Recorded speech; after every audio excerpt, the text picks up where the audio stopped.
pour une nouvelle vidéo, donc pour ma 20e présentation. Et oui, ça fait déjà beaucoup. Donc beaucoup de gens me disent, waouh, tu es très actif, tu fais des bonnes vidéos.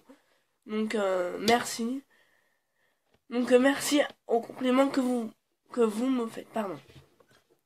Donc je vais vous présenter un manga vraiment très bien que j'ai fini hier. Donc pour ma 20e présentation, et ça sera Prophétie. Donc ce manga est vraiment excellent. Donc tout d'abord, je vais vous le présenter. Donc Prophétie est un seinen qui est édité par Kiun et qui est fait par Tetsuya Tsutsui. Donc vous avez sûrement dû le voir dans ma présentation de ma mangathèque. Donc j'avais les 2 tomes, mais maintenant j'ai le 3e. Donc ça c'est cool. Donc il coûte dans les 7,90 €. Il est vraiment excellent. Donc je vais vous lire le résumé et après je passerai au point fort que j'ai noté sur la feuille. La section de lutte contre la cybercriminalité de Tokyo est sur les dents. Un individu coiffé d'un masque en papier journal poste sur internet des vidéos menaçantes où il prédit les pires crimes. Incendie, agression, viol, le problème dès le lendemain. Ces prophéties se réalisent à la une des journaux télévisés.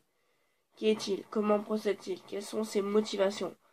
C'est le début d'une course contre la montre qui mène les inspecteurs jusqu'au siège vide, dans le cybercafé de la banlieue de Tokyo. Mais tandis que l'enquête piétine, qu'on toute attend le soutien populaire grandit autour du mystérieux personnage marginaux, employés, tyrannisés par leur hiérarchie internaute qui hantent les forums de discussion. Ils sont de plus en plus nombreux à se retrouver dans ce combat. Le grand retour de Tetsuya Tsutsui dans une série où se mêlent avec brio ses thèmes de prédilection. Injustice sociale, vengeance et nouvelles technologies. Donc c'est pas le premier manga de Tetsuya Tsutsui. Donc il a fait aussi Reset et Manon que je n'ai pas malheureusement, mais que j'achèterai sans doute quand j'aurai fini notre collection. Donc qu'est-ce qui m'a donné envie de lire ce manga? Donc maintenant je vais faire ça dans les vidéos. Je vais vous dire pourquoi.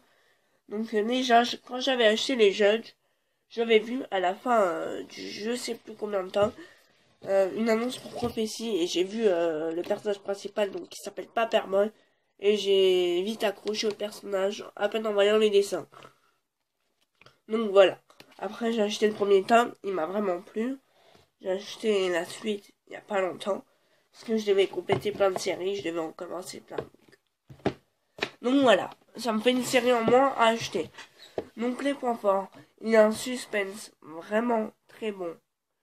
Les personnages sont difficiles à s'accrocher au début, mais à partir du 2e tome vers la fin, on s'y accroche. Et c'est vraiment attachant. Ouais, les dessins sont bien faits. Et on voit que Tetsuya Tsutsui s'est creusé la tête vraiment pour faire le personnage principal, parce que c'est un peu on va dire, un nouveau concept. Donc c'est la première fois que je lis un manga policier. D'habitude, moi j'ai tout le temps des seinen un peu psychologiques avec, par exemple, Judge, Secret et tout ça, le Son of the Diving. Mais voilà, là je trouve un nouveau concept. Donc bientôt, il y aura au mois de mars, il y aura pas mal de mangas qui vont sortir.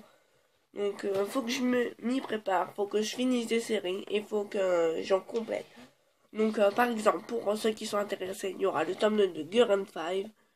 Donc moi j'ai acheté le premier tome, il m'a plu, mais il y a des défauts et des choses bonnes. Donc je vous ferai une présentation de manga sur ça. Il y a One Punch Man, le tome 2, et il y a le tome 5 de Lesson of the Diving. Après il y en a plein, il y a le tome 2 de Kazane, tout ça. Mais bon, je vais pas tout vous dire. Donc j'espère que c'est... Ah oui, j'ai oublié de vous dire, c'est en 3 tomes. Voilà. Donc j'espère que cette vidéo vous aura plu. N'hésitez pas à liker, à partager et à vous abonner. Et on se retrouve pour une prochaine vidéo. Bye bye.